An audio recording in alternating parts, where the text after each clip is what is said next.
जय श्री कृष्ण जी की जय, भगवत गीता जी की। इस प्रकार भगवान से अपने अपराधों के लिए क्षमा याचना करके अब अर्जुन 2 श्लोक में भगवान से चतुर्भुज रूप का दर्शन कराने के लिए प्रार्थना करते हैं। अष्टपूर्व हसितो सिम स्तवा भयन च परव्यथितन मनो में तदेव में दर्श्य देवरूप प्रसिद्ध देव इश जगन्निवास।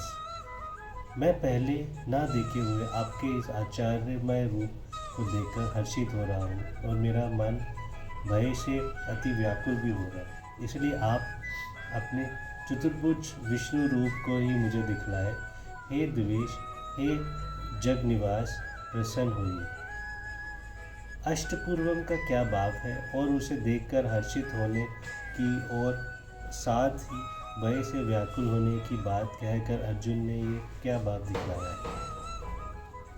जो रूप पहले कभी ना देखा हुआ हो उससे आश्चर्यजनक रूप को अष्टपूर्व कहते हैं। अतएव यहाँ अर्जुन ने कथन भाव ये है कि आपके इस अलौकिक रूप में जब मैं आपके गुण, प्रभाव और ऐश्वर्य की ओर देखकर विचार करता हूँ तब तो मुझे बड़ा भारी हर्ष होता है कि अहो मैं बड़ा ही सौभाग्यशाली हूँ जो साक्षात परमेश्वर की मुझे तुझ पर इतनी अनंत दया है। ऐसा अनोखा प्रेम है कि जिससे वह कृपा करके मुझको अपना यह अलौकिक रूप दिखला रहे हैं। परंतु इसी के साथ जब आपकी मायावनी विकराल मूर्ति की ओर मेरी दृष्टि जाती है तब मेरा मन भय से कांप उठता है और मैं अत्यंत व्याकुल हो जाता हूँ। अर्जुन का ये कथन सहतुक है। अभिप्राय ये है कि इसीलिए मैं आपसे विनती प्रार्थना करता हूँ कि आप अपने इस रूप को शीघ्र स्वर्ण कर लीजिए। एव पद के सहित तत्व पद का प्रयोग करके देव रूप दिखलाने के लिए प्रार्थना करने का क्या अभिप्राय है। तत्पद परोक्षवाची है, साथ ही ये उस वस्तु का भी वाचक है जो पहले देखी हुई किंतु अब प्रत्यक्ष न हो।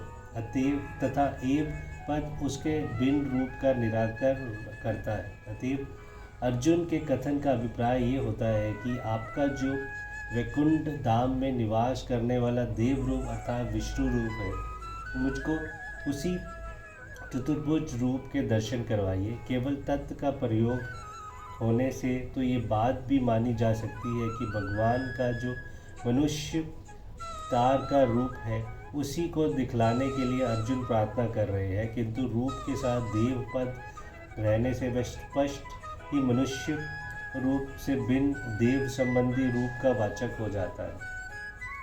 देवेश और जगन्निवास संबोधन का क्या भाव है। जो देवताओं के भी स्वामी हो उन्हें देवेश कहते हैं तथा जो जगत के आधार और सर्वव्यापी हो उन्हें जगन्निवास कहते हैं। इन दोनों संबंधों का प्रयोग करके अर्जुन ने यह बात दिखलाया है कि आप समस्त देवों के स्वामी, साक्षात सर्वदार, सर्वव्यापी परमेश्वर हैं। अंत आप ही उस अपने देव रूप को प्रकट कर सकते हैं।